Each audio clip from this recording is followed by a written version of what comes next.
Aclaración: estas líneas quieren ofrecer una ágil presentación de su historia así como del proceso al que fueron sometidos los templarios en los primeros años del siglo XIV. Proceso que culminó con la supresión de la orden en una página dramática de la historia de la Iglesia. A través de los datos analizados quedan al descubierto mecanismos profundos del mal que destruyen corazones y que llevan a injusticia sin nombre, pero que no son capaces de aniquilar la bondad y el heroísmo de quienes son capaces de dar su vida por la verdad y la justicia.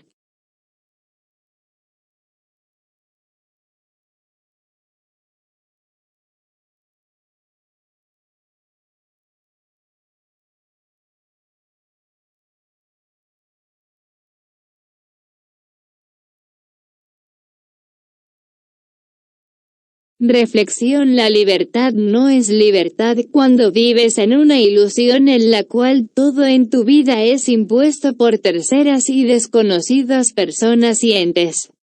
La mentira es una cárcel, un pecado, un proceder que te hace esclavo de sí misma y del pecado y de actos cada vez más ruines y deshonrosos y maliciosos y brutales y abominables. La verdad los hará libres. Amén. Juan 8:31 al 36, 31. De modo que Jesús siguió diciendo a los judíos que le habían creído: si permanecen en mi palabra, verdaderamente son mis discípulos. 32. Y conocerán la verdad, y la verdad los libertará.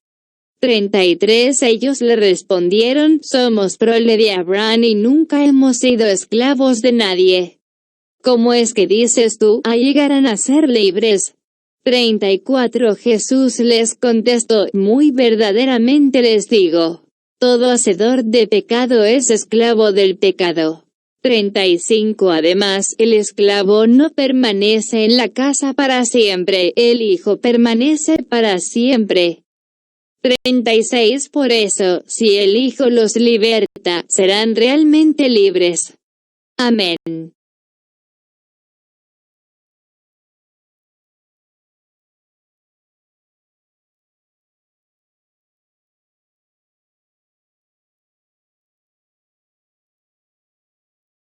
Los caballeros templarios orígenes. En el siglo XI, en el occidente cristiano, se experimentaba una recuperación demográfica, económica y cultural, aunque la violencia en forma de epidemias, guerras y presión feudal seguía amenazando a la mayoría de población.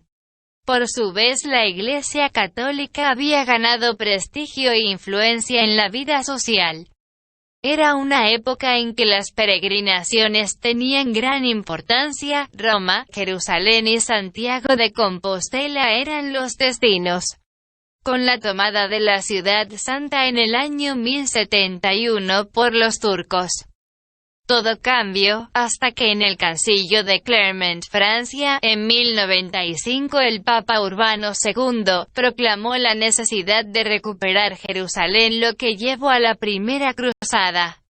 La Primera Cruzada fue un gran éxito. Bajo el mando de Godofredo de Bouillon, Jerusalén fue conquistada en 1099.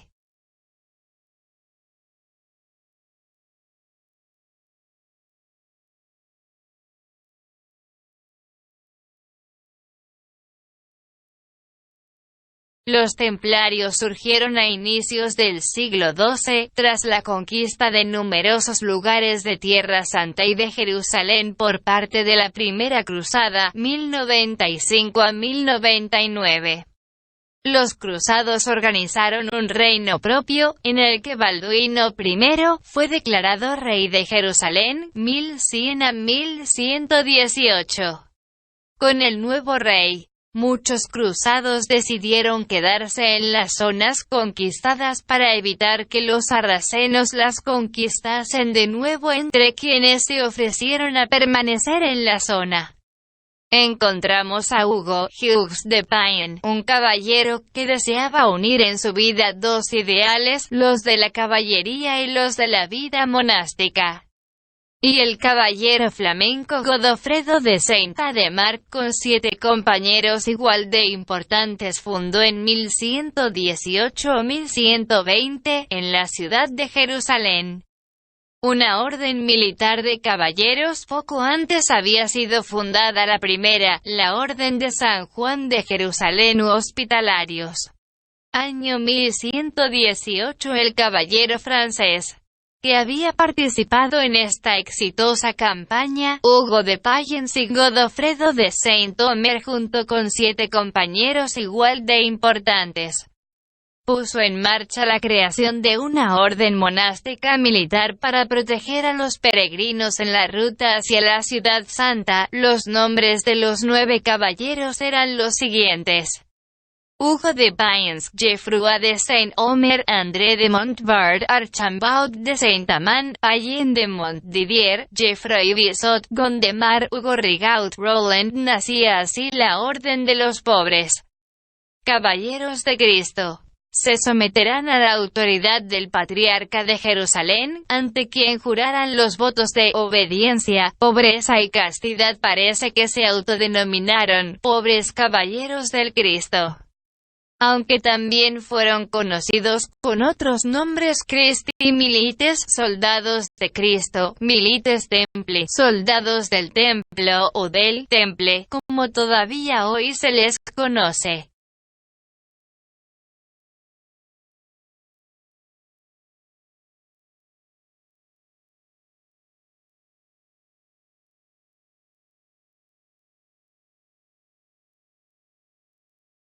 Ya que fue el patriarca de Jerusalén la primera autoridad de la Iglesia que la aprobó canónicamente. 9 años después de la creación de la orden en Jerusalén, en 1129 se reunió el llamado Concilio de Troyes, que se encargaría de redactar la regla para la recién nacida Orden de los Pobres Caballeros de Cristo.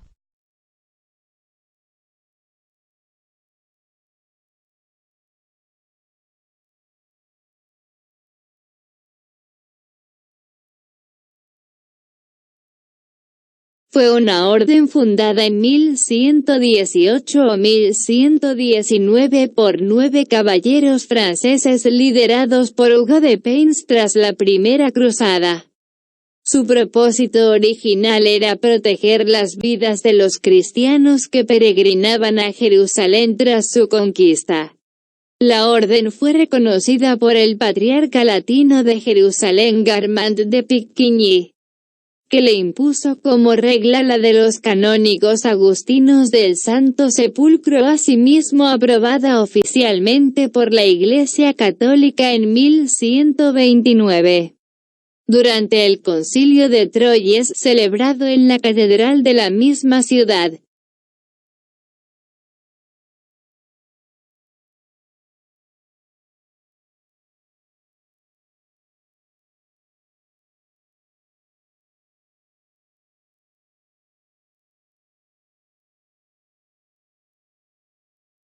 fue una de las más poderosas órdenes militares cristianas de la Edad Media. La Orden del Temple creció rápidamente en tamaño y poder apenas creado el reino de Jerusalén y elegido Balduino I como su segundo rey, tras la muerte de su hermano Godofredo de Bouillon.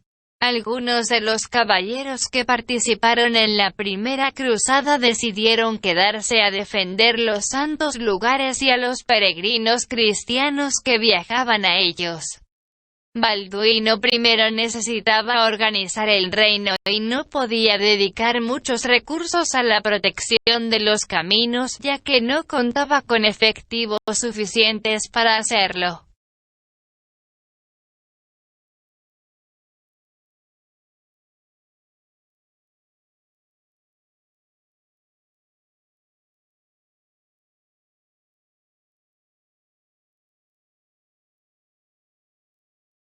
Esto, y el hecho de que Hugo de Payens fuese pariente del conde de Champaña, y probablemente pariente lejano del mismo Balduino, llevó al rey a conceder a aquellos caballeros un lugar donde reposar y mantener sus equipos, así como a otorgarles derechos y privilegios, entre los que figuraba un alojamiento en su propio palacio, que no era sino la mezquita de Al-Aqsa, ubicada a la sazón en el interior de lo que en su día había sido el recinto del Templo de Salomón.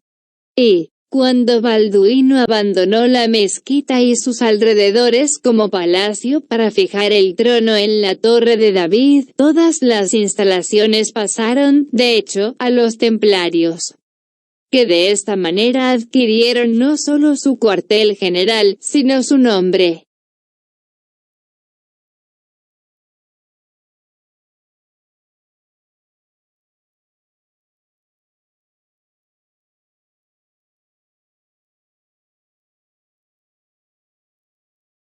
Además, el rey Balduino se ocupó de escribir cartas a los reyes y príncipes más importantes de Europa a fin de que prestaran ayuda a la recién nacida orden, que había sido bien recibida no solo por el poder político, sino también por el eclesiástico.